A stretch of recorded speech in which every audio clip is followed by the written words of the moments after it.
Airing first on Asheville FM, WSFM LP 103.3 in Asheville, this is The Final Straw Radio, a weekly anarchist and anti-authoritarian radio show broadcasting out of occupied Salagi land in southern Appalachia. We bring you voices and perspectives from projects and struggles all around the world. This week we speak with author and activist Vikki Law about the book Prison by Any Other Name, The Harmful Consequences of Popular Reforms, just out from the New Press and co-authored by Maya Schenwar. And now some words from anarchist prisoner Shawn Swain. What you say, what you say, what you say, what? We're caught like a bomb! The fascist fart goblins are at it again. They just can't get enough of me. Instead of concerning themselves with the operation of the prisons and the zombie apocalypse currently raging across the globe, they want to turn their attention to everything Shawn Swain thinks and writes. They're really obsessed with me. They pay more attention to what I say than you do. No, you. Yeah, in the black t-shirt.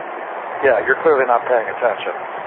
Okay, so anyway, by the time you hear this, I might be totally cut off from the outside world with all of my communications silenced, or be languishing in the hole, or transferred to a real hole, or maybe even exiled from Virginia. Maybe exiled from the United States entirely. Hell, I might be on a rocket to the moon. They started Space Force, you know. So it could be that I'm too dangerous for the whole planet. Everything was going so well, too. Virginia was leaving me alone. I was leaving Virginia alone. I was hanging out in Levi's and eating cupcakes with swirly frosting and hard candy sprinkles. Pizza day every 3 weeks at lunch. Cable TV. And now this. It all started a couple weeks ago. Council in Ohio sent me the draft copy of Ohio. Ohio is my next book, published by Little Black Cart, probably out by the end of the year and available wherever good books are stolen. It will make an excellent Christmas gift, if that's still happening by then. Problem is, when Council sent the copy of Ohio, he didn't stamp it as legal material. He's old. He forgets. So here at Buckingham, not the palace. Certainly not the palace. Mail staff opened the mailing, read my book, understood about 15% of it, and had a collective aneurysm. The book describes, after all, how to take down global hierarchy, if the system of global hierarchy is still around by the time the book's released. Upon reading my book and realizing they don't like my ideas, the Fart Goblin High Command started scrutinizing all of my emails and phone calls. Maybe even opening my outgoing mail again. And just to be clear, I'm not reading their emails or listening to their phone calls or rooting through their mail. You know why? Because I don't care what they think. I don't care what they believe. They're the ones reading my works. They're the ones sniffing my intellectual underwear.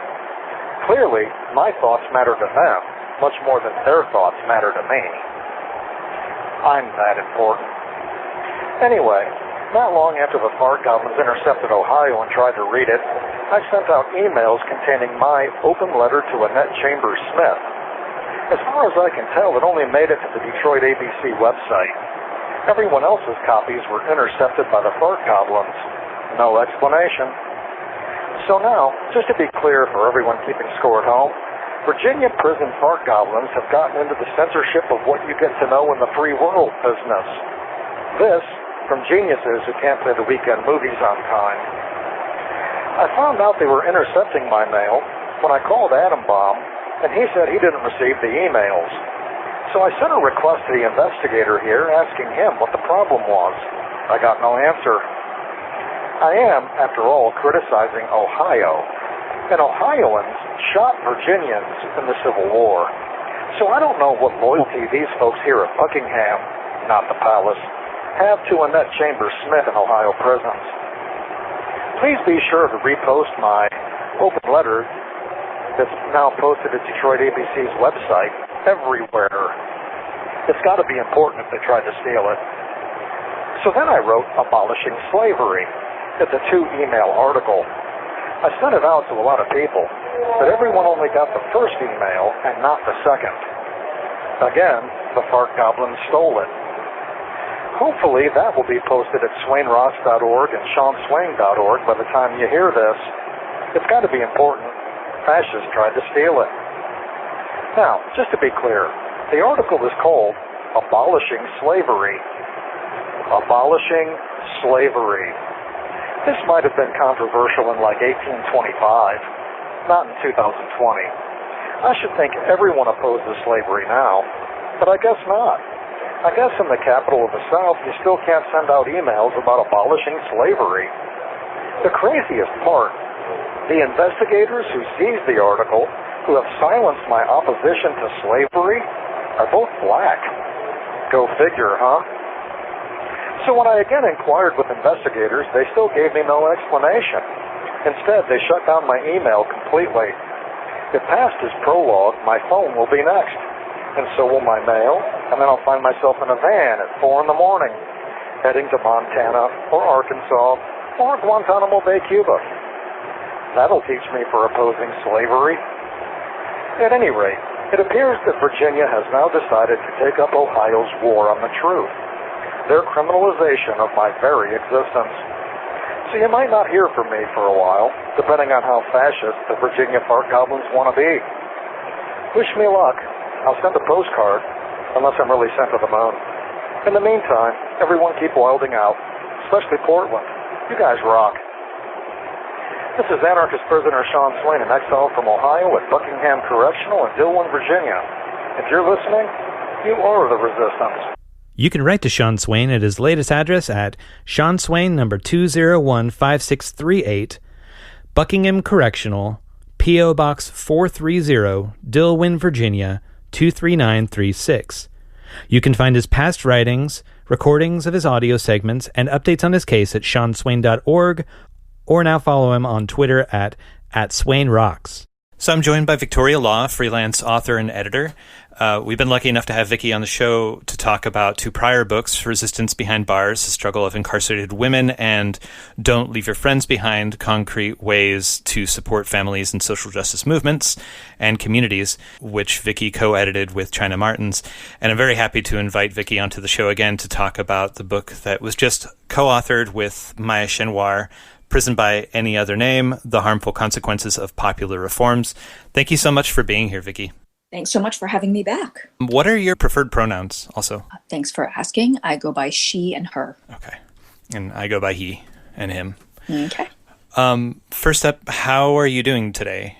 I am as well as can be, despite the continuing terrible state of the world.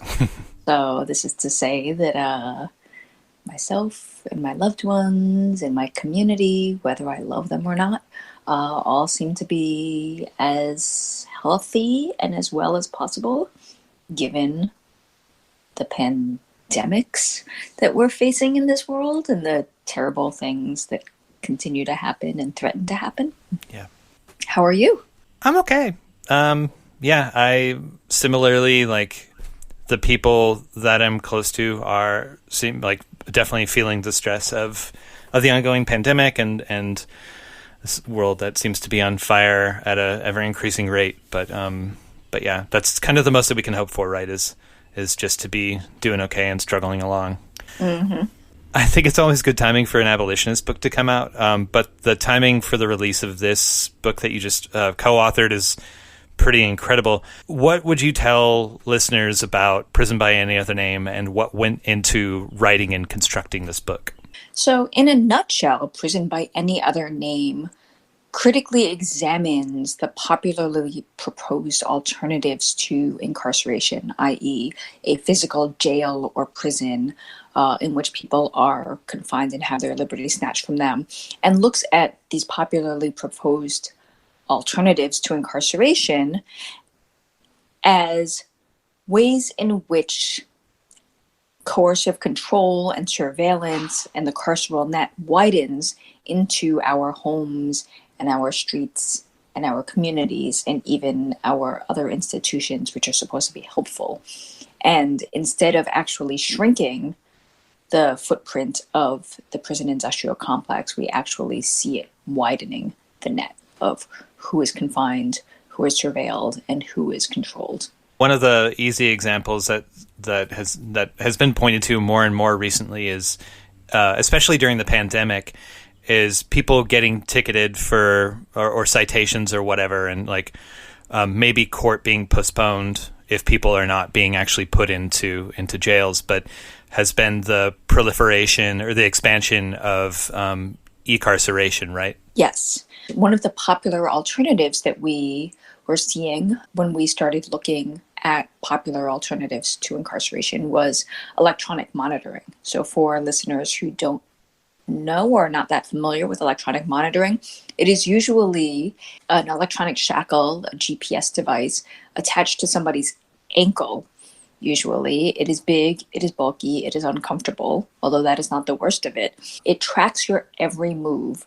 And it basically turns your home into a de facto prison because you are not allowed to leave your home without prior approval from, depending on the jurisdiction you're in, either the probation department, the sheriff's department, or the electronic monitoring company. So that it can work in a couple of ways.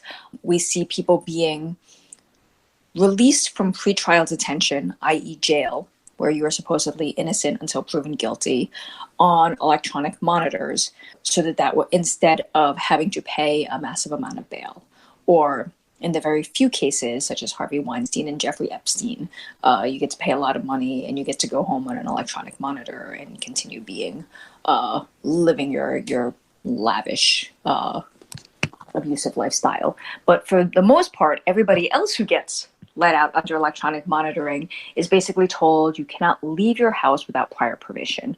That means that you must submit, usually a week in advance, a list of places you wish to go. I need to pick up my child from school Monday, Tuesday, Wednesday, Thursday, Friday at 3:00 every day. Friday afternoon, I would like to go to the grocery store, and the grocery store is at the corner of 24th Street and 7th Avenue. And I anticipate being there from 3:30 p.m. to 4:30 p.m. I need to take my kid to a doctor's appointment on Monday afternoon, and the doctor's office is at 59th Street and 5th Avenue. And I will be there from this time to that time. And you could say, my child is having a basketball tournament. I would like to go to that. And that would be Thursday at 8 p.m. Or my cousin is getting married. I would like to go to that. That would be Saturday at this time. And the person or the agency in charge of your schedule and is surveilling and controlling your movements can say, yes, you can pick your child up from school. Yes, you can go to the grocery store on Saturday, but you can only go to that grocery store, which I'll come back to in a minute. You can take your child to the doctor's appointment. No, you cannot go to that basketball game. No, you cannot go to your cousin's wedding. So basically every movement is controlled. And if you veer from those pre-approved movements, you can be sent back to jail or to prison. And what happens is this allows a person to remain in their home with family and or loved ones, or perhaps in the case of a domestic violence victim, people who might also pose threats to them without being able to escape. But then they also are removed from their ability to fulfill their roles as family and community members. So yes, you can pick your child up from school, but you cannot go to their basketball game or their school play or something else that they, might be involved in school or after school. No, you cannot go to your cousin's wedding or your grandma's birthday party or somebody's barbecue. So it removes your ability to be a full member of your family and community, and it puts this onus on other people. And then during this pandemic, what we were seeing, especially at the very beginnings of shelter at home, is that oftentimes people would go to the store and you would say, I need to buy a week's worth of supplies. I need to buy toilet paper. I need to buy milk. I need to buy bread. I need to buy pasta. I need to buy, whatever else I need. And you would go to the store and you'd realize all the toilet paper is gone and all the bread is gone and all the pasta is gone. And if you are under electronic monitoring, you can't just go to the next store that is 10 minutes away and say, this store doesn't have toilet paper, bread, and pasta. Let me see if the store 10 minutes away has that, because that's an unauthorized stop. So that in itself makes it difficult for people to just basically survive during these pandemic times, let alone wait, I think somebody is sick in my household and I need to take them to the emergency room, or I need to seek emergency medical care, but it is 11 o'clock on a Friday night. I can't reach anybody at this agency or this office in order to get emergency approval. And people have talked about having to grapple with, do I take a family member or loved one or myself to the emergency room and risk being sent back to jail or prison, or do I not do so and hope that everything is going better? So yes, this is, this is one of the ways in which electronic monitoring, while seen as a kinder, gentler way to confine people, actually widens the carceral net, because it transforms somebody's home into their prison. It transforms their family members and community members into, I would say, maybe unwitting accomplices, because they have to also make sure that their loved one doesn't do anything that crosses a line or breaks any of these rules and restrictions. So that is one way in which popular alternatives expand into our homes and communities and turn what used to be people's homes or streets or neighborhoods into prison-like structures. This is The Final Straw, and you're listening to my interview with Vikki Law, co-author of Prison by Any Other Name. You talk about expanding sort of the net of carcerality in the book, because it's being applied to people that maybe, if there was only the choice of these people are going to be sitting in prison, particularly take the example of during the pandemic, someone's in pretrial detention or they're not. If the choice is one or the other, and they're not deemed to be enough of a threat to public safety that they would not be put into the jail or the prison during a pandemic time, if e-carceration did not exist, since it does exist and since there's a market for it, and there's contracts, suddenly these people are being held when they wouldn't have before. Is that the right way of looking at it? Yes. I mean, electronic monitoring offers the carceral system, judges, prosecutors, jailers, sheriffs, a way to continue that control. So, for example, during the pandemic, what we were seeing in Chicago, where the Cook County Jail was one of the hotspots of coronavirus spread, and in jails across the country, instead of saying, people are awaiting trial on low-level offenses, they're not deemed a threat to the community, we should allow them to go home because we want to decrease the number of people in this jail and decrease the crowding. Judges instead were saying, okay, we want to decrease the crowding, but now we have this other mechanism called an electronic monitor that we can put people on. And so we are going to release people onto electronic monitors. But the Cook County Sheriff's Department ended up running out of electronic monitors. And this did not mean that people who did not get a monitor got to go home without one. It meant that they sat in the jail system until an electronic monitor could be procured for them. So even though they had been ordered released, they were supposed to be able to go home. They were not able to do so, and they ended up sitting in a coronavirus-filled jail. And we saw this happening across the country in other jurisdictions as well, is that there was now another way to keep people confined instead of just letting them go home and to come back to await their day in court, come back for their day in court at some other point.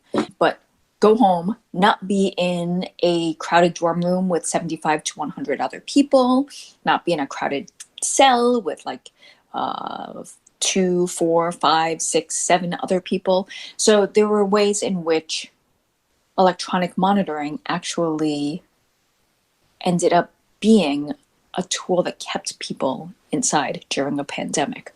Again, rather than saying we have a public health crisis, we are understanding that our crowded jails and prisons are contributing to this public health crisis.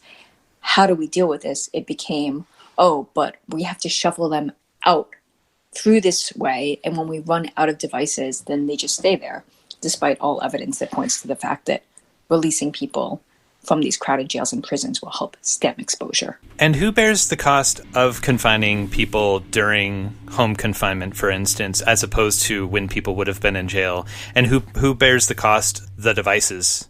Oftentimes, not always, but oftentimes people have to pay for their own electronic monitoring. There are two ways in which electronic monitoring gets paid for. One is by the county, and then increasingly we're seeing that people have to pay their own costs of electronic monitoring, whether it is a weekly or monthly fee that they have to either pay to the county or to the electronic monitoring company. And even if the county is paying for electronic monitoring, you have to remember that it is a much less expensive cost. So if the county is paying for a person to be incarcerated, that can range anywhere from $50 to $100 per day per person, which is just a very high number when you start multiplying that by dozens, if not hundreds of people. But if you have somebody on electronic monitoring, it is a fraction of that cost because you're not paying for jail or prison staff. You're not paying for the salaries of jail or prison staff. You're not paying for the benefits that they accumulate, their paid vacation time, their sick leave, their insurance, et cetera, et cetera, et cetera. You're not paying for lights. You're not paying for water. You're not paying to maintain the physical building that they're in. You're not paying for all the infrastructure that comes with having them in a physical jail or prison that the county or the state is supposed to be maintaining. And instead, what you have is a smaller cost, which is the cost of the device. Now, a lot of places are also shifting that expense onto the people who are being monitored, and they are told that they must continue to pay these fees, or else they are in violation of their monitoring requirements, or they might be on monitoring until that fee is paid off. So for people who are sentenced to electronic monitoring as an alternative to incarceration post-sentence, we interviewed one woman who was sentenced to a stint on electronic monitoring instead of prison. She took it. She had to pay a monthly fee. I think it was like over $100 a month. And she was told that if she fell behind, she had to make up that money. And if she could not, by the time her sentence ended, if she had not paid that amount of money, she would then actually have her sentence extended until she had paid off that cost. But in the meantime, those costs would keep accumulating. So if her sentence was supposed to end in January 2019 and she was 5 months behind, they would continue to keep her on electronic monitoring, and as every month passed, she would be responsible for paying the next month and the next month and the next month. And in the meantime, electronic monitoring greatly reduced her ability to participate in her family and her community. She had been very active in the community beforehand. It also decreased her chances of getting work because she had a giant hulking monitor on her leg that people could see. And so even employers who might have been willing to hire somebody with an arrest and a conviction record were worried that if she was in, say, their place of business, a pizzeria, a store, what have you, that customers would be scared off from patronizing their businesses. So she had a hard time finding work, which then meant that her husband, fortunately she was in a 2-income household, then had to bear the burden of all of the financial costs while she was on electronic monitoring because she could not find work. She could not participate in things like going shopping for the family's groceries, or taking her children to go get a haircut, or taking this child or that child to buy a new pair of shoes, or to their basketball game or school play, or whatever they had to do. So it basically turned her into a family member who was unable to be fully present in her family's life. And also opened the household up to regular unannounced searches and visitations by law enforcement agencies, right? Yes. Another requirement of electronic monitoring, and also of probation and all of these alternatives to incarceration that involve surveillance, is that you are agreeing to allow law enforcement to come and visit you in your home, to see if you're home past your curfew. So oftentimes you're given a curfew, you have to be home by X time. So if you violate that, so say your curfew is 9 o'clock at night and you are out until 9:30 and the law enforcement comes and rings your doorbell at 9:15 and you're not home, you could go back to jail or to prison. So having them come visit your house, sometimes search your house to make sure there's nothing there that violates the terms of your electronic monitoring or the terms of your supervision, and ensuring that other family members are compliant as well. So we interviewed one woman, again, the woman who was unable to find work while on electronic monitoring. And even though her husband had nothing to do with her arrest or her conviction, but because he lived in the same household as her, he had to agree to abide by a certain set of rules, including not drinking alcohol in the house or outside the home. So he could not stop for a beer on the way home from work. He could not say if he went to a coworker's barbecue, he could not, have a beer, because if he was found out, it would be a violation of her electronic monitoring sentence and she could be sent to prison. So it seems like it punishes the whole family rather and penalizes and controls the whole family, because it shouldn't make a difference if her conviction had nothing to do with alcohol use on anybody's part, but B, this is somebody who happens to share a household with her, and suddenly he is being told what he can and cannot do under threat of sending his loved one to prison. So yeah, that kind of gets at the crux of the reform, the possible intention behind reform decreasing the amount of harm being done to individuals and yet being weaponized to expand the mindset of coercion and control. Reading the book, I really appreciated your introduction of the term punishment paradigm to talk about the underlying motivation behind this quote-unquote solutions being put forth by administration in this culture for community dangers, real or perceived. Can you talk about the way that this kind of pops up in ways that listeners might not expect, and how we replicate this punishment paradigm in our response to questions of safety, justice, and recovery? Sure.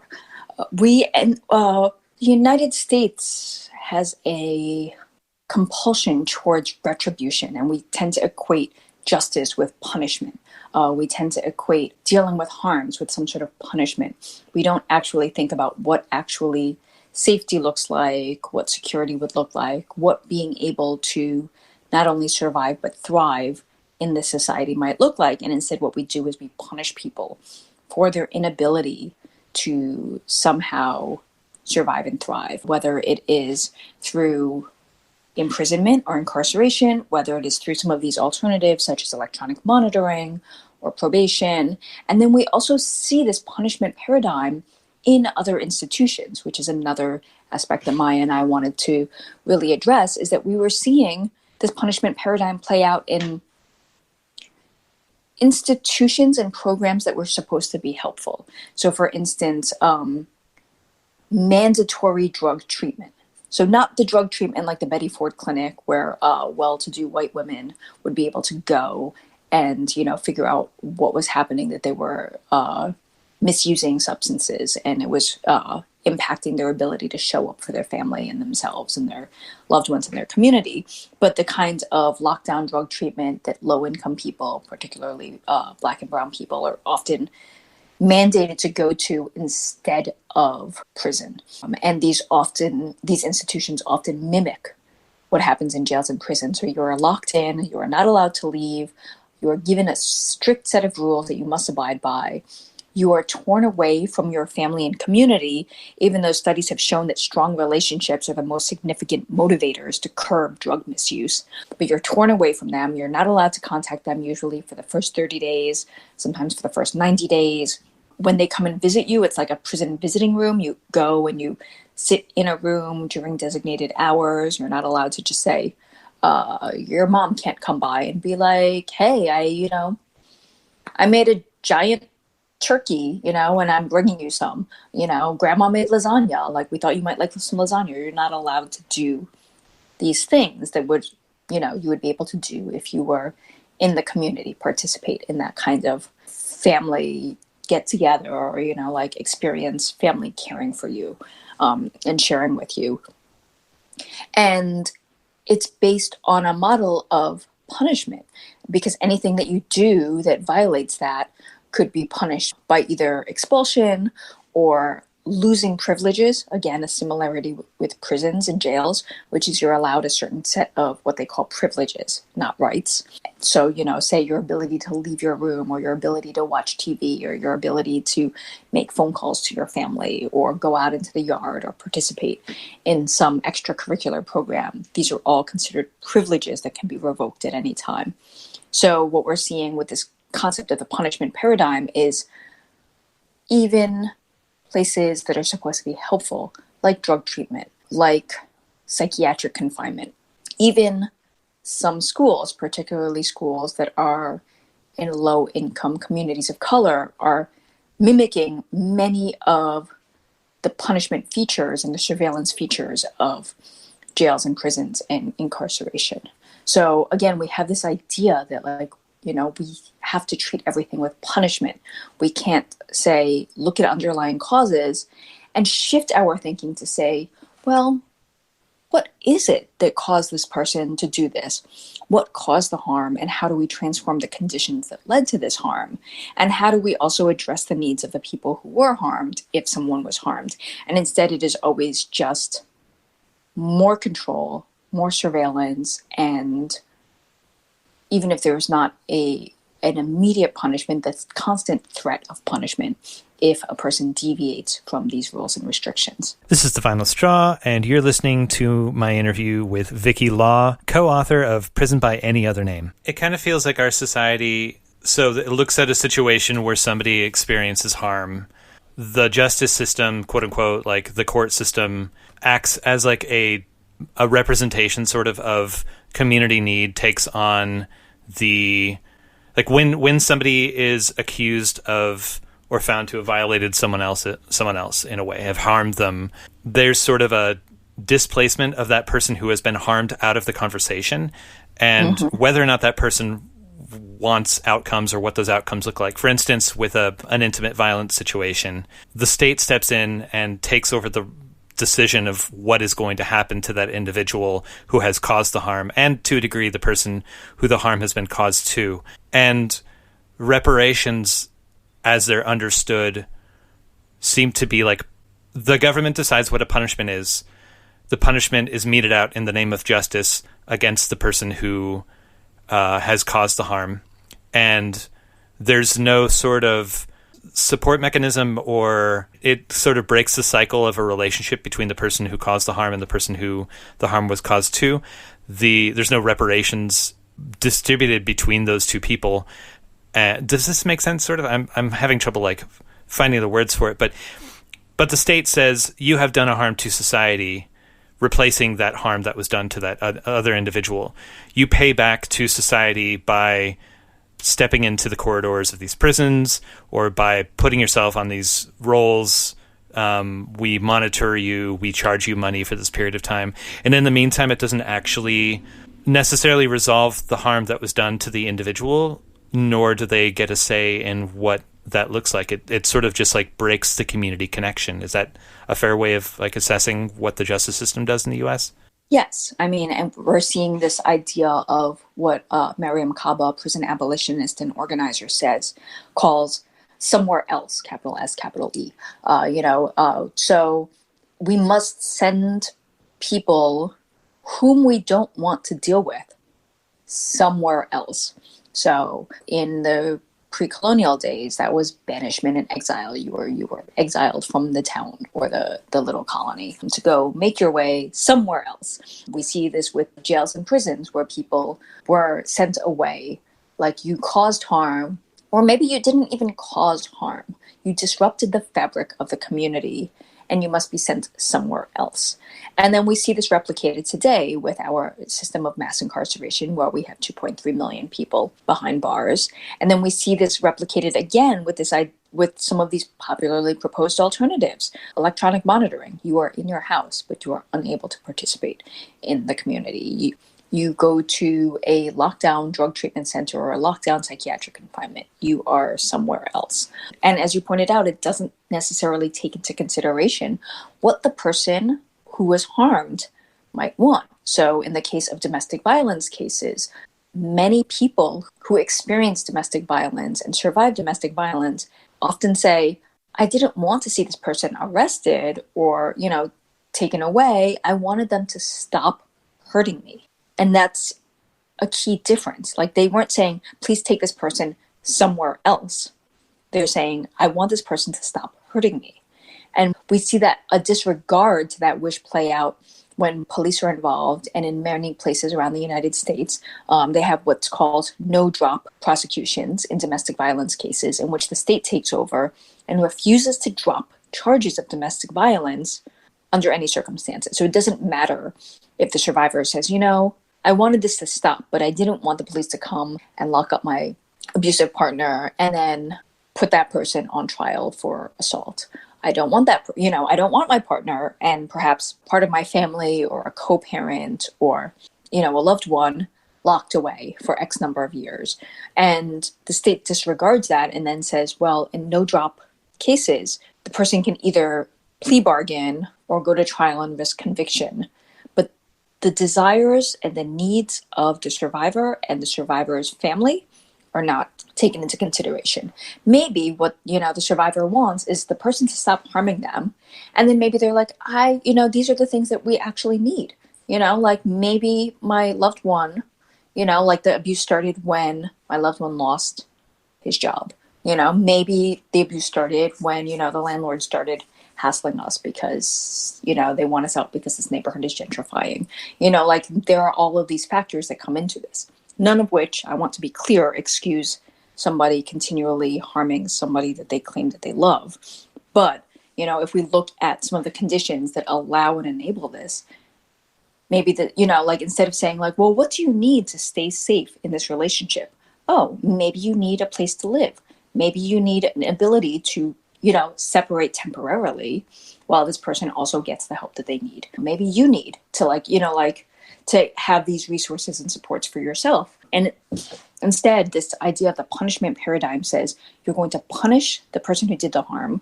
In many states and jurisdictions, the person who was harmed can be jailed and punished if they refuse to testify against their abusive partner. So that's another way to just extend the punishment paradigm to people who are supposedly victims. And then you consign them to go somewhere else. We're not addressing the pervasive problem of why people think it is okay to commit violence against their loved ones. We're not addressing the pervasive problem of why domestic violence so often happens where men feel the right to batter the women and children in their lives. We're not addressing the societal conditions that allow this, the misogyny, in our culture, the lack of resources for women, the wage gap, et cetera, et cetera, et cetera. We are just saying this is an individual matter which must be dealt with punishment and banishment, not, how do we transform this culture so that way we don't continue to have this kind of violence happening between people who supposedly love each other. And I think you touch on an interesting thing there by focusing again on how the criminal justice system views matters as individual matters as opposed to within the fabric of a community. Mm-hmm. And it feels like, again, to sort of draw on when you're talking about recovery in the book, recovery from drug and alcohol abuse, people who actually recover are people who want to recover and people who are given they're given a circumstance where you can't mandate somebody goes through classes and they're actually going to change the way that they're behaving either towards themselves or other people. It has to be a decision that they're making.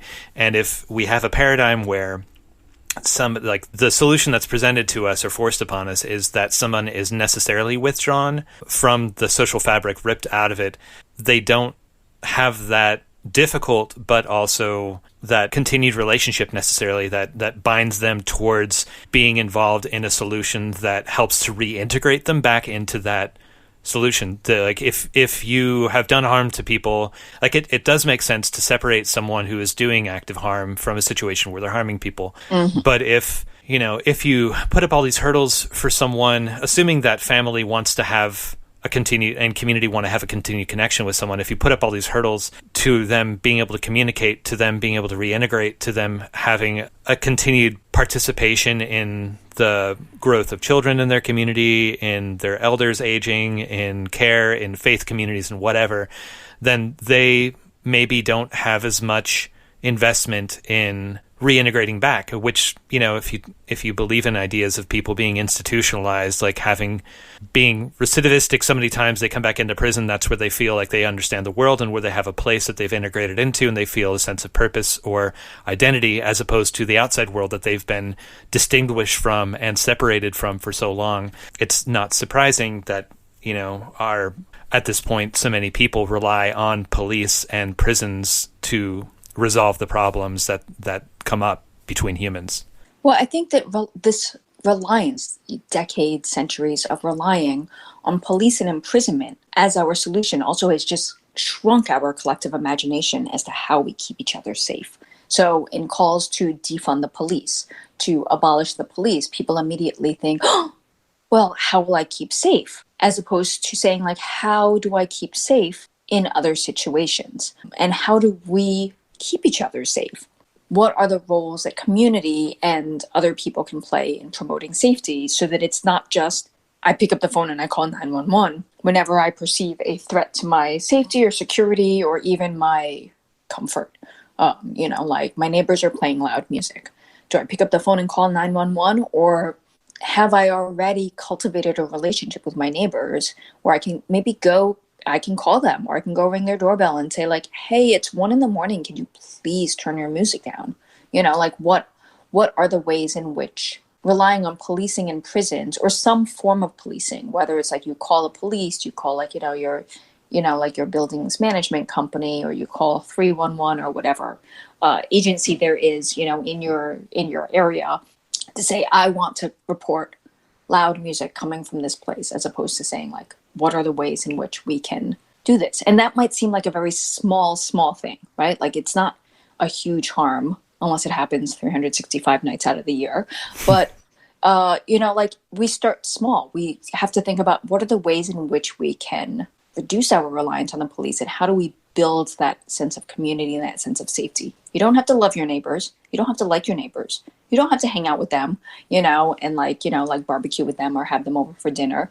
But, knowing who your neighbors are, because people are more likely to be accountable to people that they know than to total strangers. If I, as a total stranger, go charging upstairs and start banging on my neighbor's door at 1 a.m, they might be like, yeah, whatever. I don't care. I had a bad day at work and I want to blast my music right now and vacuum my house. I want to blast my music and bounce a basketball or something that is just really obnoxious.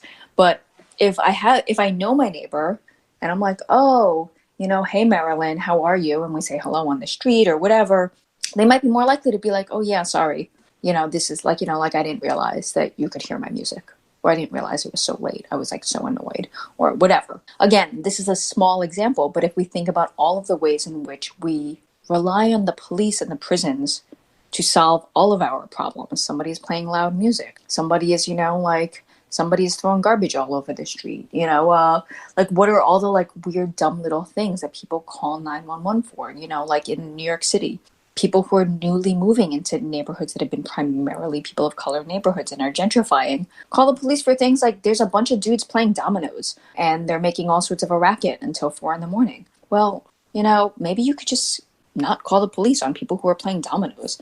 Or maybe you could just be like, hey, can you guys keep it down after blah, blah, blah, because I have to get up for work in the morning. But this idea that we just rely on the police for every single thing shrinks our imagination. So of course, when we come across other situations, people immediately say, either I call the police or I do nothing. One of the stories that I'd heard from another organizer was about how when she moved into her building, she got to know her neighbors.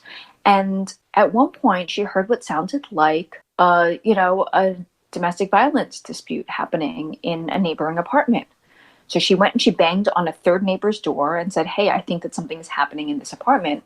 And they went and they banged on the door.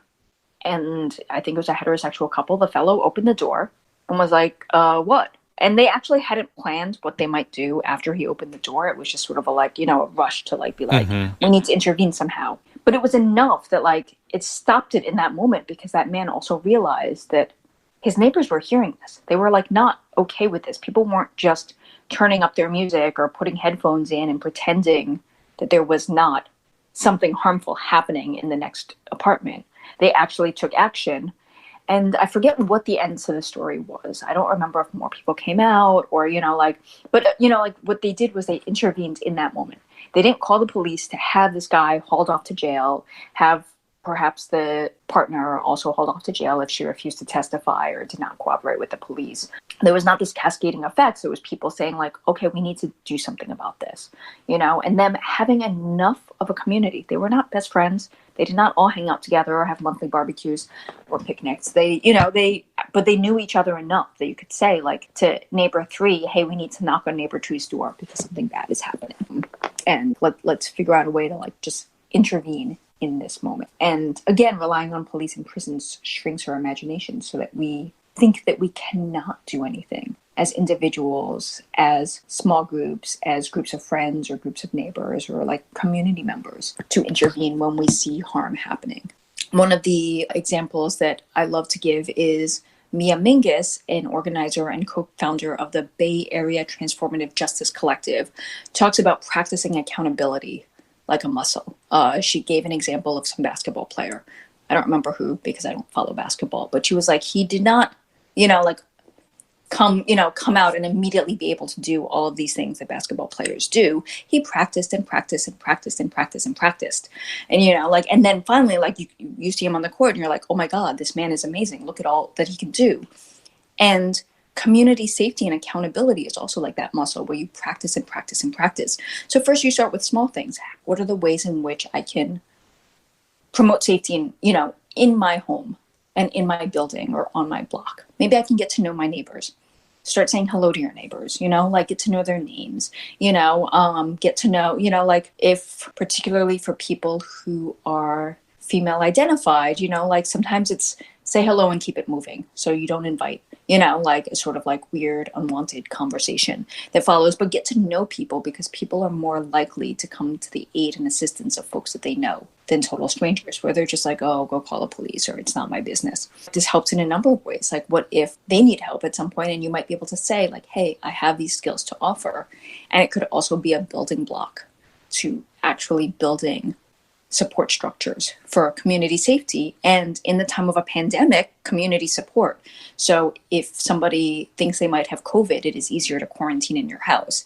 If your neighbors are willing to go to the store and just drop toilet paper, at your doorstep or, be like, yes, I can go to the store and get you, some fruit, some vegetables and some, soup broth. And then I'll just put it on your doorstep, and you can send me money later for this, but if you are isolated in your house or in your apartment and you don't have that, then, well, what do? Maybe you try to get a delivery service, or maybe you go out and you potentially spread COVID to everybody in the store, again, like that idea of building community that we often don't have because we're in a society that sees everybody as individuals, encourages everybody to see themselves as islands unto themselves, and says, if you are experiencing threats or perceived threats to your safety and security, call 911. And that is the only thing you are able to do, not what are the other ways in which you can brainstorm creating safety.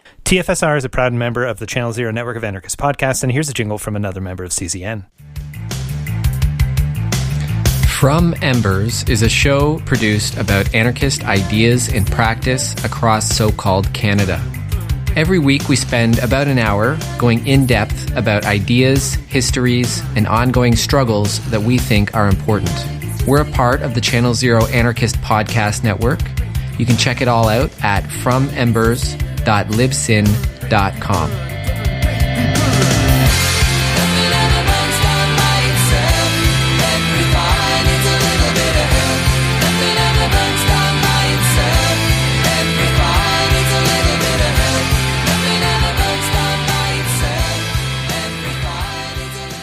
This is The Final Straw, and you're listening to my interview with Vikki Law, co-author of Prison by Any Other Name. Yeah, and I think that kind of this is kind of off topic, but at a time when eviction courts are starting to open back up or have been opened back up, and people, especially living in apartments in larger cities like New York or wherever, don't know their neighbors, it's pretty easy for someone to just slough off okay, this neighbor got an eviction notice, as opposed to looking at a community where individuals need help in that fabric in that community of defense when if you know that your neighbor's having trouble paying rent, you're having trouble paying rent, maybe the neighbor over next to you has a job that they can do from a distance, starting that conversation about like, all right, well, what can we do? How can we talk about this?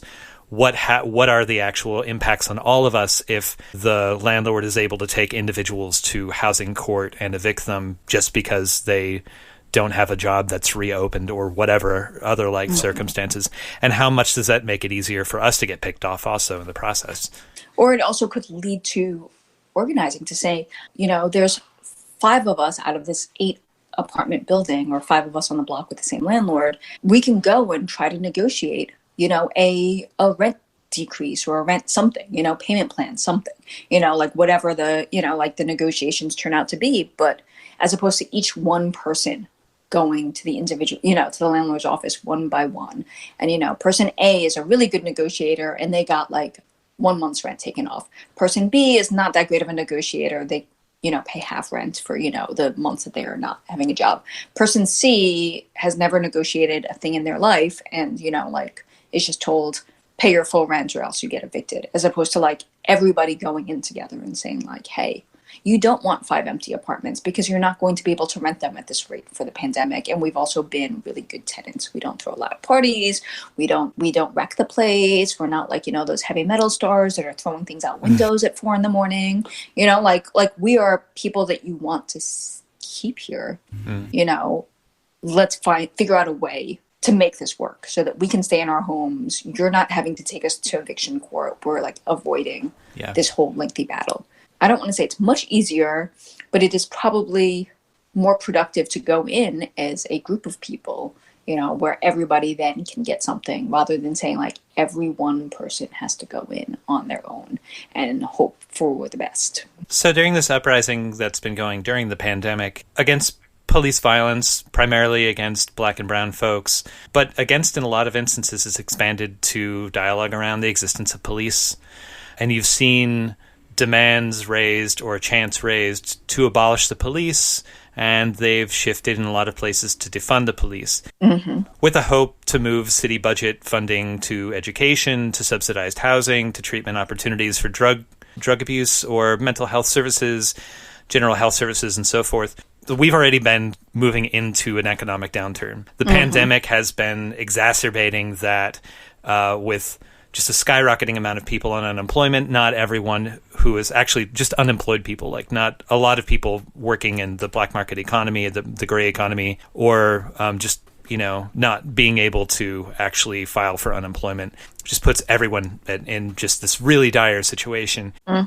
But so a lot of cities aren't able to cut the budgets they were able to cut a year ago, and they're suddenly having to lay off police anyway and other city services. But I'm wondering if you have anything to say about that shift between the demand of abolish the police and moving towards a defund the police, and what sort of like shifts in imaginary there are, if that's a more practical approach that gives steps towards abolition, or if in your mind that feels like it's like a co-optation that's been happening? I think it comes into what the demands are around defunding, because defunding police means that you're, getting rid of some police. So it's not asking to abolish the entire police force, unless that is defunded to 0, but you're demanding that city legislators take money out of the police budgets and put them into programs and services that have constantly been defunded. I mean, we live in a country where we're constantly seeing teachers and hospitals and mental health care and all sorts of other institutions and resources and supports that people need being defunded all the time. I mean, if we think about the fact that, like, under Reagan, there was a $30 billion cut in housing assistance. That is a massive defunding. So we live in a society, in a country that is used to defunding things that are helpful all the time. So when we look at calls to defund the police, we have to say, well, what are you asking to be funded instead? Where is this money going? So in New York City, there was a call to defund $1 billion from the New York Police Department budget. There was a camp out outside City Hall. There was lots of organizing. There were lots of calls for it. And what the city council and the mayor did instead was shift $427 million from the NYPD budget to the Department of Education budget. The Department of Education runs the New York City school system. But this was not shift $427 million so that they could hire $427 million worth of teachers and guidance counselors and bring back art programs and music programs and buy books for schools that, were using 20-year-old textbooks. It was, we're shifting the school safety officers, i.e. school police, who have been under the NYPD budget and are part of the NYPD, from being under that budget to the Department of Education budget. So come September, if schools reopen in person, the same school police officers will be there, but their paycheck will then come from the Department of Education, not from the NYPD. So it's a shell game in which it's like, well, look, Officer Unfriendly is still in the building, still drawing the same salary, except that paycheck now says Department of Education rather than NYPD. But they are still fulfilling that same function. Officer Unfriendly has not suddenly become the school librarian. Officer Unfriendly has not suddenly become the para for, kids with disabilities. They're not shifted into another role, or somebody else has not been hired from that $427 million into that role that would be helpful. So I think when we call for defunding, or when we look at calls for defunding, we need to also say, well, where is that funding going to go so that it doesn't become a shell game? But defunding can also become a stepping stone towards abolition. So people are talking about defund the police, not increase sensitivity training, increase diversity hiring, put in more body cameras, put in more dash cam cameras. These are the kinds of reforms that have been popularly called for anytime police kill somebody on camera in the past. We saw this when police killed Michael Brown. We saw this when police killed Eric Garner, et cetera, et cetera, et cetera. So it's a more hopeful moment for abolition when people are calling for defund, not more body cameras, not more Black police officers, not sensitivity training and de-escalation, but defund. Take police out of being called when somebody is having a mental health crisis or mental health incident. They don't know how to do this. This is not what they were meant to do. They were meant to subdue and control by force. They were not meant to, deal with somebody who is having a mental health breakdown in their home or on their street corner. They are not meant to, engage in conflicts in the school without the use of force and violence. So in calling for defunding, we need to say, where is this money going to go to? And is this actually chipping away this giant structure of policing and imprisonment, or is it just shifting it to other places? Are we shifting that police budget into the Department of Education budget so we have the same police in schools? Are we shifting that money to here, where we then just have, police in this role instead and being paid by this place? Or are we saying, what? Let us take that $1 billion and what do we need? Well, we need more mental health care centers. Well, maybe we can build some. In Chicago, there was that gigantic police training academy that was supposed to be built that organizers fought for years. But at the same time, Chicago closed many of the small mental health centers that were scattered throughout the city where people could go, not go to a giant hospital where you've got to wait, forever and, to get an appointment and it's impersonal and it's kind of an assembly line, but, go to your local mental health center to be able to get your counseling and your medications and talk to mental health care staff about what your issues might be. Hey, this medication isn't working for me. It's making me feel really sleepy. Hey, this medication, is making me not depressed, but now I'm just angry all the time. Hey, I think I might need to go to counseling because this bad thing happened to me, instead of going to some gigantic hospital that is further away from your community. But what would it look like if instead of building this giant police training academy so that police supposedly learn how not to harm and kill Black, brown, and other marginalized people, if you say, what are the things that people need in their communities? What are the things that people need to be able to survive and thrive? And taking that money and putting it into there instead. So I see defunding as a stepping stone towards abolition, but I also see it as something that can very easily be turned into just another shell game. This is The Final Straw, and you're listening to my interview with Vikki Law, co-author of Prison by Any Other Name.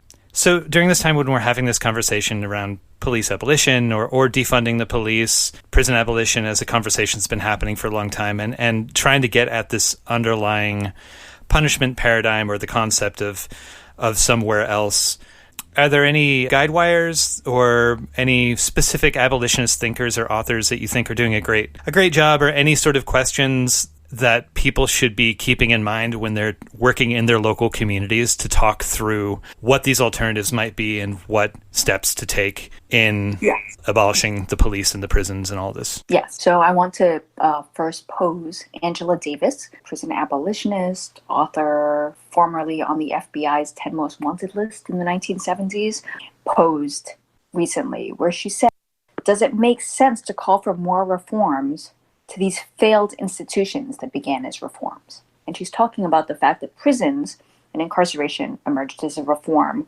to brutal physical punishment and executions for acts that were considered crimes. And I say acts that were considered crimes because in addition to things that were actually harmful, physically harmful to people, like assault and murder and things like that, you also had things that were considered crimes like adultery, supposedly being a witch, like things like that. So in the past before the emergence of the modern day prison, people were brutally punished for these kinds of actions. And now the brutal punishment is that you go somewhere else. You go to a jail or prison. So we need to ask ourselves, can we reform a system that is based on white supremacy, colonialism, genocide, misogyny, transphobia, homophobia, etc.? And I think the answer is no, you cannot. What you can do is you can reimagine what safety looks like. So instead of tinkering with the edges of this and saying, like, how do we make police less prone to killing people? Say, like, how do we create safety without relying on this institution that started from the slave catchers and continues to brutalize and punish and kill people? And then Ruth Wilson Gilmore, a carceral geographer and author of Golden Gulag and co-founder of Critical Resistance, which is a prison abolitionist organization, also poses the question of always asking, will this reform that I'm looking at be helpful or harmful? Like, what are the non-reformist reforms, i.e. the changes that we'd be advocating for that are actually not just tinkering with the edges, but actually creating and promoting safety or the meeting of people's needs? And what are the reforms that we are going to have to fight in 20 years to abolish? So prisons started as a reform to brutal physical punishments, floggings, being put in the stocks, having people throw stuff at you, being burnt at the stake, being hung. But fast forward to the 1990s or 1970s and now today to 2020, and this is a reform that obviously we are fighting to dismantle. So instead of saying like, okay, well, electronic monitoring is a kinder, gentler reform. You're not in a COVID-filled prison. You can go to your refrigerator whenever you want. You can sleep till whatever hour you want. Nobody tells you to get the hell up at 4 a.m. and make your bed, and stand there and recite your state ID number at any given hour. You have those modicums of bodily autonomy and privacy, but it's a reform that if we allow it to continue, we're going to have to fight to dismantle in the future when it becomes everybody gets electronic monitoring for jaywalking. Everybody gets electronic monitoring for playing their music too loud. What are the ways in which we are expanding this prison net? So we need to ask ourselves, does it make sense to tinker around the edges? And then when we're looking at reforms, understanding there are 2.3 million people in prison right now, there are 3.6 million people on probation, there's approximately 200,000 people on electronic monitoring. So we can't just say, like, wait for abolition. Too bad, so sad. Try not to die of bad medical care and all of these other atrocities. But what are the reforms that are going to be helpful? And what are the reforms that are going to expand and strengthen the system so that we have to just fight again to tear it down later? I thought it was a really good choice to have Michelle Alexander is the person writing your introduction, not just because she's such a well-known writer and so well-respected among lawyers, but also because that's like one of the major cruxes, is that the plural of crux, of the new Jim Crow is these reforms. Like there were efforts to fundamentally change the way that a certain part of the population was dehumanized systematically in the United States. Mm-hmm. And she maps out through that book how the system was able to say, oh yeah, totally, no, over here, like here's the alternative, and present alternatives that ended up simply shifting how the state understood those bodies, what the contingent like reasoning was, and how to continue to dehumanize and to extract labor and other things from these parts of the population, which seems like the same framework that y'all are talking about in this. Well, I think, again, the prison system, as it was built up, was built to dehumanize. It was built to get rid of what Ruth Wilson Gilmore calls surplus populations. You know, who are the populations you don't need anymore? So, you know, we see with the end of slavery, suddenly you had these surplus populations of freed Black people. They were not. So if you couldn't get them to go sharecrop, perhaps you could get rid of them and send them off to jail and prison. Maybe you could make them become county convicts or convict laborers. But they suddenly became this surplus population that the nation and the governments didn't want to take care of. So they were no longer property over there. So you see the same thing happening. You see this happening now, you know, with Black and brown people who are, as Ruth Wilson Gilmore calls them, modestly educated people in the prime of life, who are considered surplus populations. So these are not your, white college graduates, white PhD holders who are like moving into the cities and, you know, like paying $3,000 for an apartment. These are people who have not had a lot of educational opportunities, do not have a lot of education, have even fewer, especially now during the pandemic when nobody has any options, but have fewer options available to them to survive and thrive in society. And the United States has never had a robust social safety net for everybody, but we have an even shoddier one, with an HOLEY, shoddier one now than we did, you know, say in the 1960s and 1970s.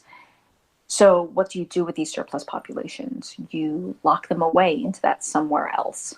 You make them go away. You don't address them.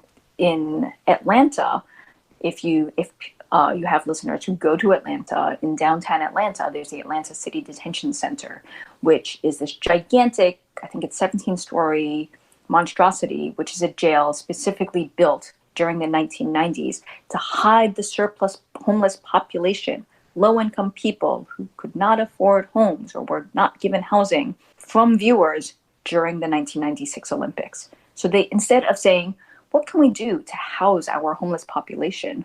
The city of Atlanta said, let us build a jail so that people coming to see the Olympics don't see homeless people on our streets. And that jail continued to exist after the Olympics were done and gone, and it only exists for people who have violated city ordinances, like walking in the roadway. People who have been to Atlanta who walk will notice that you will be walking on a sidewalk and the sidewalk ends, and therefore you are just in the middle of the roadway.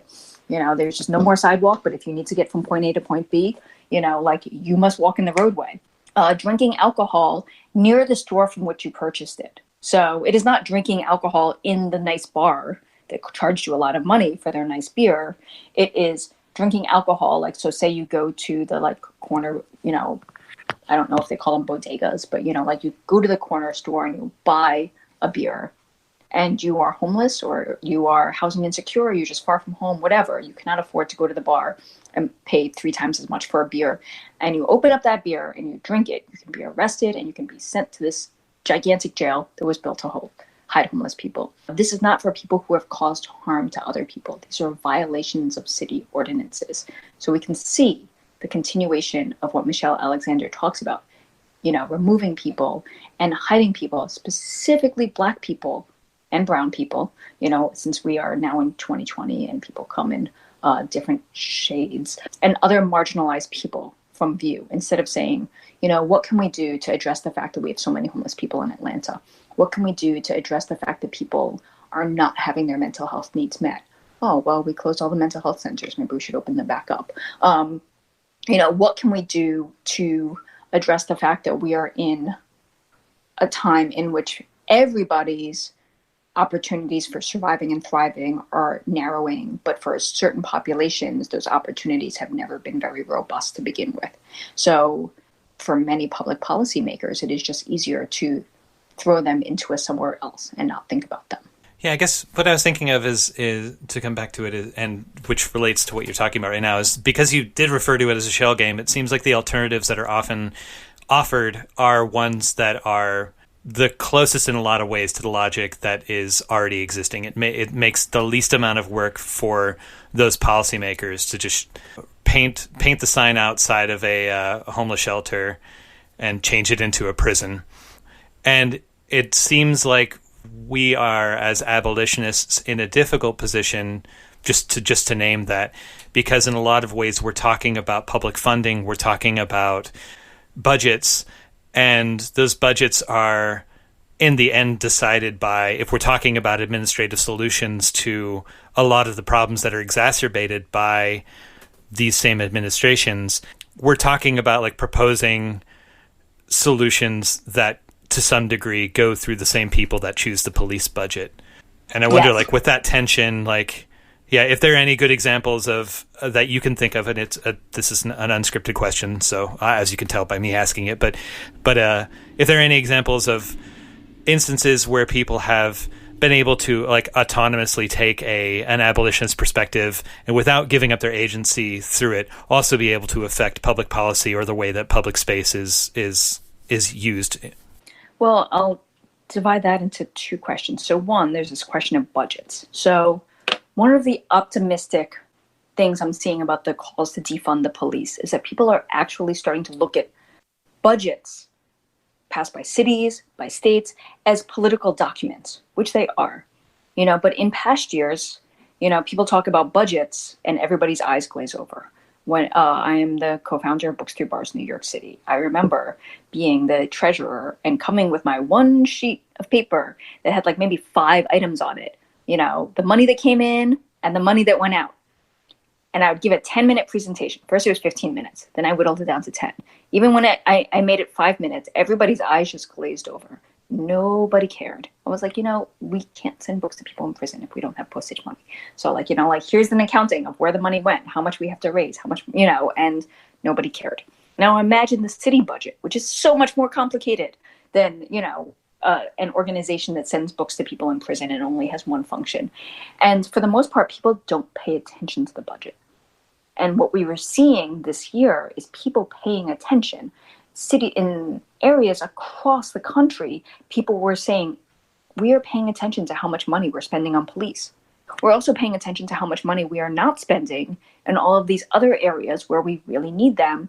And so what we're calling for is to defund the police. People were paying attention, which A, is just mind-boggling and astounding. And B, we're saying, these are our demands. We want a shift in our budgetary priorities. And in some places they won them, like in Minneapolis, and in some cases they won a partial thing, like a Seattle City Council voting to defund the police by 50%. In some cases they won a very small amount, like in Norman, Oklahoma. I never heard of Norman, Oklahoma before this, but they decided to defund their police by 3.6%. It's just sort of so you're seeing this. Who in Norman, Oklahoma organized, defunding the police?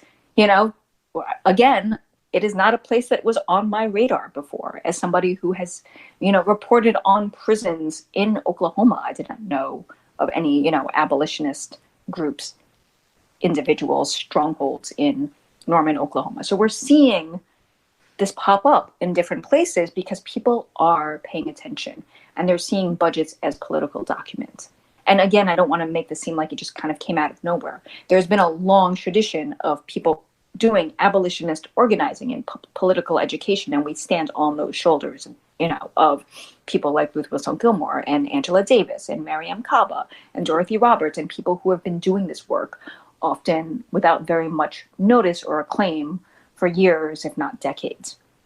So first, so that's exciting, right? But as you pointed out, you do have to persuade the people in power to, to go along with this and not just say okay, we're defunding by $427 million, but we're actually just playing that shell game where, the same police are going to now be hired by the Department of Education, be paid by the Department of Education instead. In Atlanta, we saw that the police were not defunded at all, despite so many phone calls to the Atlanta City Council. And then their way of defunding the 13 point something million dollars from their gigantic Atlanta City detention center built to hide homeless people was to shift that money to the mayor's office of constituent services. But come July 1st, the new budget year, the same staff members were going to be reporting to the jail, and their paycheck would just say Mayor's Office of Constituent Services instead of Atlanta Department of Corrections. And it was not only correctional officers, but people like nurses, medical technicians, people who like run the x-ray machines and all those like medical things that people do, which during a public health crisis, you would think perhaps you might want to shift them to hospitals to go deal with the fact that we have a pandemic happening. But no, instead they continued to report to the jail. So that's what I have to say about budgets. It is hopeful that people are paying attention. So this is not something politicians are now doing in a room where nobody is watching. People are saying like, hey, we don't want that. I mean, there were 11 hours of public comments about defunding the police and defunding the Atlanta City Jail left on the Atlanta City Council's voicemail line. They had 11 hours of comments. Every comment is 2 minutes, so that is a lot of comments. That is a lot of people calling in to say like, we don't want this. We don't want this. We don't want this. We don't want this. We don't want this. We don't want this. And now for promoting safety, I think the thing is we can't look to these political candidates to promote safety because we are not going to be able to take out this giant block of 2.3 million people that is mass incarceration and have another block put into its place. Like if you think of it as like a puzzle, there's not another puzzle piece of 2.3 million that encompasses 2.3 million people that will address all of the ills that lead up to mass incarceration. So, I mean, in our book, Maya and I actually spent an entire chapter talking about what to do beyond alternatives that promote safety and security and meet people's needs. So one of the things that we said is, first of all, is this an alternative that even needs to exist? So we give the example of a sex worker diversion program. One of the most famous ones happened in Phoenix, Arizona, where there's a program called Project Rose, a collaboration between the Arizona State University School of Social Work and the Phoenix Police Department. And once a month, they went round, the social work people and the police rode around and they picked up people that they perceived to be sex workers, usually women of color and trans women of color. And then they dragged them to a church. They were not given a lawyer. They were not read their rights. None of that. They were taken to a church and they were told, well, we are going to charge you with sex work, which carries I think 30 days in jail for first conviction, 60 for a second. There's an incremental increase of, what happens if you keep getting arrested for sex work, regardless of whether you were doing sex work or not. But we won't take you to the precinct and charge you if you agree right here and now, without consulting a lawyer, without being able to think about it, without talking to anybody else, to be part of this sex work diversion program called Project Rose. So what do you say? Do you want to be part of this Project Rose program, or do you want to go to the precinct, go to jail, go to court? Possibly get 30, 60, 90 days in prison, in jail. So people chose Project Rose, but then that meant that you had this onerous set of restrictions, and requirements that you had to do. You had to go to support groups. You had to go, from this part of town to that part of town to meet this person and go to this therapy group and go to this class that told you that sex work was bad. But Project Rose was not offering people oh, are you in sex work, but you don't want to be in sex work? Well, what are your employment options? Oh, there's McDonald's. Oh, okay. Maybe we can create jobs for you. Maybe we can do other things. No, they just said get out of sex work. And this is how you're going to do it by this, again, going back to the punishment paradigm, this punitive set of restrictions and requirements that say you are responsible for getting out of sex work. We're going to moralize at you and we're going to give you some classes and make you go to some programs, but we're not going to actually provide you with affordable housing. We're not going to provide you with childcare. We're not going to provide you with, a job that pays a living wage or free educational opportunities so that way you can get the job that pays a living wage. No, instead, we're going to just penalize you. So one of the things that when we asked all of our interviewees, like what would have helped for many of them, especially people who are targeted by things like sex work diversion programs and things that didn't need to happen, is nothing. Like, just don't do anything. If people are not being harmed and they're not harming other people, just leave them alone. Like don't decide that you're going to make a program that goes around picking up people that you perceive to be sex workers and rescuing them from, being trans on the street or, engaging in sex work, which, without, like they are choosing to engage in sex work. They are not harming anybody else. Leave them alone. So that is one way to promote safety, is don't create dangerous conditions that endanger other people's safety. And then another way is that communities have been coming together. Earlier, I talked about getting to know your neighbors. In Oakland, Rachel Herzing, another co-founder of Critical Resistance, started an initiative called Build the Block, in which she got together people who lived in a particular neighborhood in Oakland where people knew each other already, and they created a neighborhood directory. So people talked about what their needs are. This person over here was just like, I have diabetes. This person over here says I have 2 kids, under the age of 10. This person over here said, this is what my household's needs are. And they also created, at the same time, they also put forth what their skills were that they might not know about. So, this person over here might say like, wait, I recently retired. I'm home all day. Your kids want to come over after school? Great, have them come over after school. Another person was like, I was trained as an EMT before I became, this type of person instead. I have these skills. So if you need medical assistance, rather than calling 911 and having the police possibly show up at the same time as the EMTs, you can call me. We might still have to call 911. This is not like a panacea for all types of things, but I have emergency medical training. So people started understanding like what are the ways in which the community can function, can work together to promote safety. In New York City, where I live, in central Brooklyn, there is a group called the Audre Lorde Project, which is a group that supports queer, trans, and gender nonconforming people of color in central Brooklyn. And they understand that, they face violence from law enforcement and the police, but they also often encounter homophobic and transphobic violence from the Afro-Caribbean community in which they live.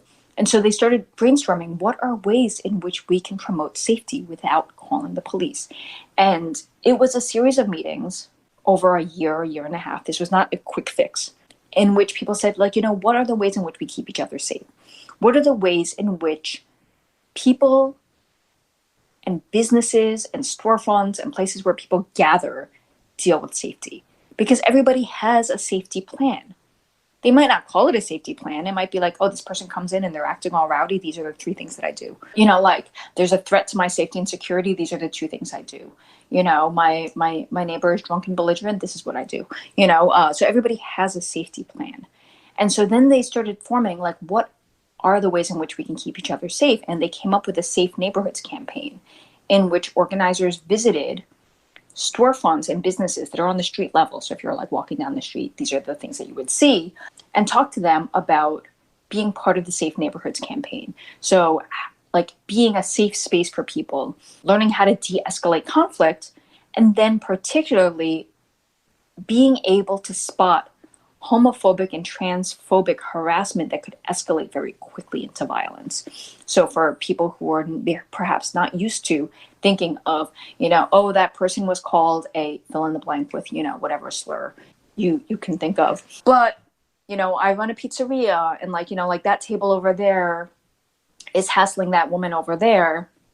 But whatever, sticks and stones can break my bones, but words can never hurt me. And instead thinking like, hey, I need to put a stop to this right here, and be like, hey, that language is unacceptable. Everybody is welcome here, and not letting it escalate to the point where maybe that person leaves and that other table follows them out and violence escalates or something else happens. And so how to be a safe space, and then to put a poster on their window so people know that if they're encountering violence or the threats of violence, these are the places that you might be able to go and find safety. And one of the co-founders of the Safe Neighborhoods campaign, Ajiris Dixon, actually had a very poignant example of going to visit a woman in a coffee shop. And she explained to her about the Safe Neighborhoods campaign. And at the end of her spiel, the woman was like, yeah, okay, well, I don't know about this because, I like you. You seem nice, but I don't really like gay people. I don't really know. And so I just left her with materials and a sticker and her phone number and said, well, let me know if you change your mind. And as she walked out, she chalked it up to like, nope, not happening. She's not going to be part of the campaign, and went on to like talk to other businesses, other storefronts, other people. And a month later, she got a call from the coffee shop owner who said, hey, guess what I did? I saved space today. And then she said, well, I don't know if the woman was gay or queer, but she said she saw a young woman on the street who was being hassled by a group of men. And the woman didn't look like she was safe. She looked like she was frightened. So what she did was she called the woman into her coffee shop. She locked the door. She gave the woman a cup of tea, and she helped her call whoever she needed to call to like come and pick her up and make sure she was safe. And she kept those men outside, and I think they eventually left. And the takeaway here was that, safety, sometimes this idea that we can promote each other's safety and we can create safety among ourselves sometimes takes a while to take root, because originally that woman did not think anything of it, think anything of the Safe Neighborhoods campaign. But this idea that like she could do something in that moment to intervene and stop that violence, or stop violence from escalating, stayed with her, so that when she saw that woman, she could act. She didn't pick up the phone and call 911 and the police told her like, they didn't care because nothing had happened, or they came and they arrested everybody and they shot somebody, or whatever, bad things could happen when you involve law enforcement in a low-income Afro-Caribbean neighborhood.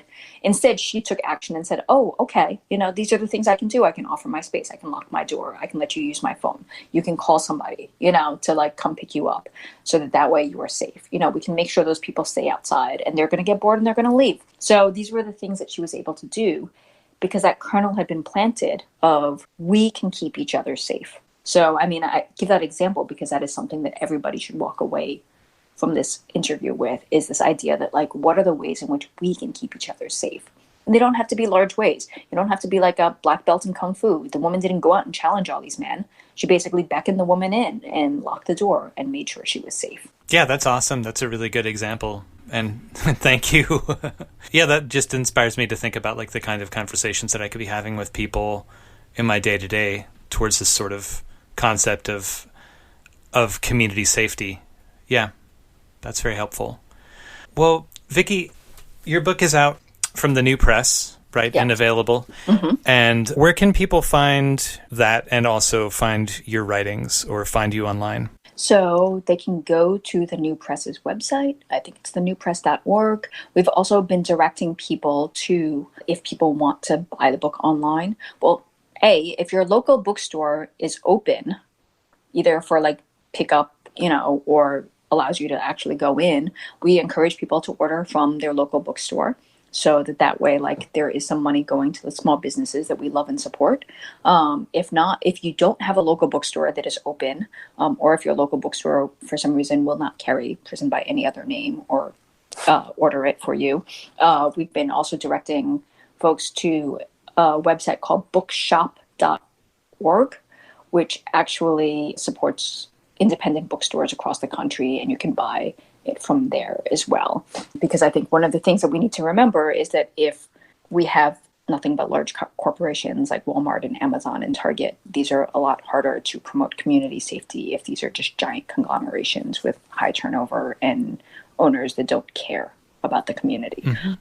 So we do encourage people to at least support their independent bookstores that also can provide other resources for the community if we ever get back to the point where we can be in person. And then folks can find your writing up at victorialaw.net, right? Yes. And do you have any social media that you want to point people to as well? Yes. I'm also on Twitter. I am LVikkiml, so LVikkiml on Twitter as well. Awesome. Thanks a lot for taking the time to do this, and thanks a lot for writing this book. I've really enjoyed it. Thank you so much. And thanks so much for covering this and for having me on again. My pleasure. You can find other interviews we've done with Vikki over the years by visiting our website and searching for her name. This is The Final Straw, and I'm Bursa Gunas. This show will later be archived at thefinalstrawradio.noblogs.org, and you can email us with questions and suggestions at thefinalstrawradio@riseup.net or thefinalstrawradio@protonmail.com. If you'd like to use any episode for your project or radio show, feel free to do so. Just send us an email to let us know. If you care to, you can send us letters at The Final Straw Radio, P.O. Box 6004, Asheville, North Carolina, 28816. This show is brought to you by Firestorm Books and Coffee. Located at 610 Haywood Road, Firestorm Books and Coffee is a worker-owned co-op in Asheville specializing in offbeat, underground, and independent literature. You can find a catalog of Firestorm's books and zines, plus a full calendar of events up at their website, firestorm.coop.